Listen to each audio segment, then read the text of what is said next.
Hello YouTube fairy souls, it is Nina. You're watching Fairychamber channel.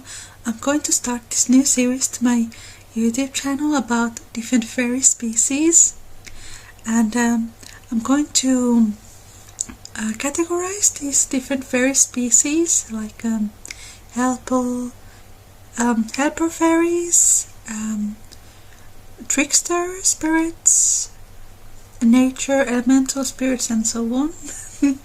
So no one gets confused.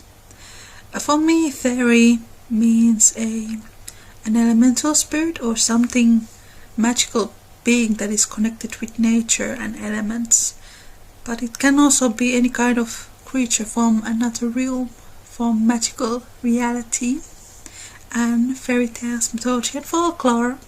So this is going to be a very big range of different magical creatures. And this first fairy that I'm going to talk to you about comes from my home country, from Finland, and this is called Keijungainen, and Finnish word keiju, that means fairy. It is derived from this word Keijungainen, but Keijungainen, it is not very similar to this Western concept of a fairy. The Western concept of fairy, this Tinkerbell type of fairy, little girl with pretty wings and tiny, that is a concept that was created by Victorian artists in 19th century England. So fairies were pretty nice there. And the oldest fairy folklore from around the world and around Europe is very different. And in my eyes, Keijungainen, it represents this very old Finnish fairy tradition, because there are different fairy species also in Finland, obviously. And in this old fairy tradition, fairies could be size of people or size of giants or tiny people or different kinds, and really it was quite rare that fairies had wings. Some certain fairy species have wings, like Keijungainen or flower fairies in the UK, but it really varies. Keijungainen, however, it was a magical creature that was in Finnish folklore connected with death and dying.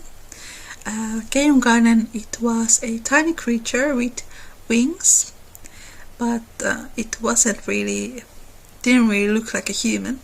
It had a humanesque body. It was usually black or white and sometimes covered with fur or hair, and their appearance was very like smoky or misty, or they were like made from smoke or mist, a little bit like fire flames. But it really depends on the Keijungainen. And Keijungainen was related to death and dying and graves, graveyards, tombs and corpses. And it was believed that if people was about to die, if they would see Keijungainen, it was a sign from that it was time to leave this earth.